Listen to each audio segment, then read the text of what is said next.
Hi again, everybody. Welcome back to The Breakfast Show Monday morning. Coming up, we'll look closer at the dangers of methanol after that mass poisoning in Laos. So that to come in just a moment or two. And to that end, I want to bring in Van Vieng in Centralised, finding itself in the middle of an international scandal following the death of those 6 holiday makers. Let's talk about it in more detail, should we?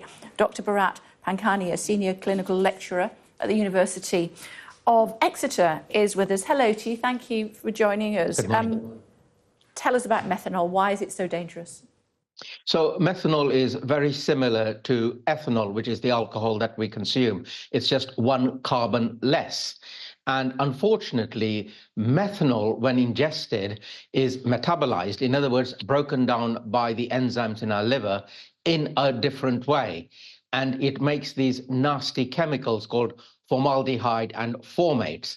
And whereas when we break down alcohol, we don't make alcohol, meaning ethanol, the ones that we drink, we don't make those nasty chemicals. And it is these nasty chemicals, the formaldehyde and the formates, which cause the damage to the brain, the optic nerve, the kidney, the liver, and the other organs. Sounds like a very slow, painful death. I believe that some of these young girls were given intravenous vitamins. But what is the answer? Is it trying to dilute this methanol as quickly as possible?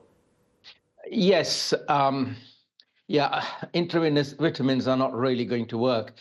One of the solutions, Kate, is actually give you alcohol, the alcohol that we all consume, i.e. vodka or something like that, because what that would do is block all the receptors which are now aiming for the methanol. So the methanol hasn't got any receptors because it's now blocked by the ethanol that I have given to you, and then that methanol will be released in via your kidneys. Of course, we can do what we call dialysis of the blood to remove the methanol, and there is also one medication available, but usually in remote places medications are hard to come by, and you end up with either give them a glug of alcohol or do a hemodialysis of that person who's been poisoned by methanol. Time is of the essence. So when you said you have a slow lingering death, that's not true. You can become very ill very, very quickly. Within hours, you can suddenly find that your vision is blurred and you can't see and your optic nerve is playing up. I believe one of these young girls, though, was in hospital for 6 days before she died. Yes. So once unfortunately the damage has been done, sometimes it is difficult to reverse it, and you end up with a vicious spiral of other organs failing, and then the rest happens. Okay, we must leave it there, Doctor. Thank you very much indeed for joining us. Thank you. You. Claire.